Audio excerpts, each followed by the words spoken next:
What did Joey Con have to say about herd immunity and population protection? Yes, Charles. Joey Concepcion is proposing a roadmap that would create an environment to protect citizens from severe illness and allow economy to open. This is through micro-herd immunity and having safe spaces in establishments or offices. He said we cannot wait until January to achieve this since vaccines of private sector start to arrive and they have the weapon at hand.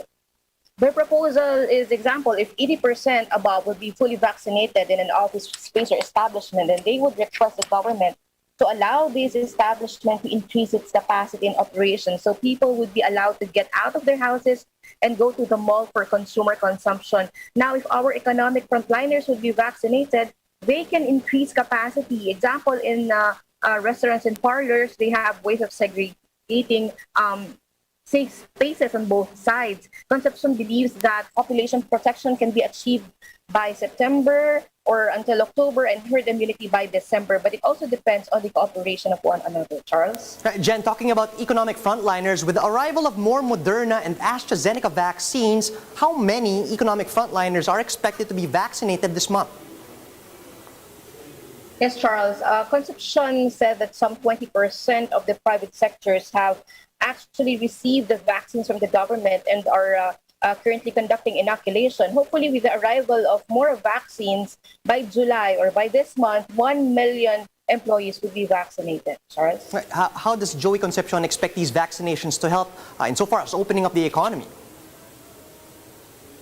Well, Charles, Concepcion said in a consumer's perspective, if a person would be confident to go out and if that person would feel safe to eat in a restaurant because the staff in the particular restaurant are fully vaccinated, well, that's good because that will empower a person's consumer spending.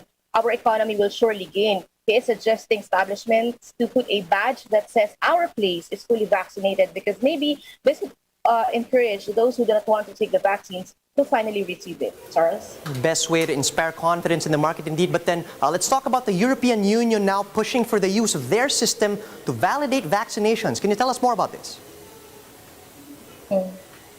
Rafael de Bustamante Tello, the charged the affairs of the European Union to the Philippines, said that he actually made a conversation with vaccine czar Carlito Galvez about digital certification as a proof of vaccination, which the 31 countries in the European Union are currently using. He actually offered their system to be incorporated here in the country, but Bustamante also recognizes that as much as they want their system to be used by many, the digital certification also has issues with compatibility.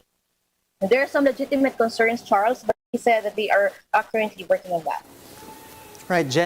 During today's town hall, I understand that the Octa research team once again reiterated their call to speed up vaccinations in the NCR Plus areas. What was the reason given?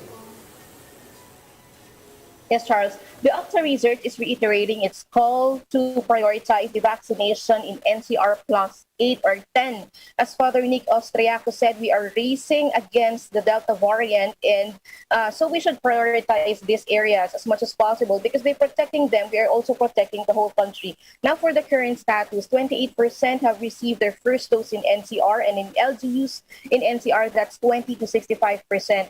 Father Austriaco is hopeful that NCR will reach Delta resilience by the end of August. Charles? Jen, given these current numbers, the current trend, when do you think it's possible for the NCR to shift to regular GCQ? Well, for Dr. Guido David of the Octa Research, that would be a point of discussion. But he thinks that once we hit 20% fully vaccinated, maybe we can talk about transitioning to another new normal. We don't have community transmission of Delta variant yet, which would allow us to open the economy a bit faster. But he is also hopeful that by August we can start discussing having safe spaces in establishments and offices.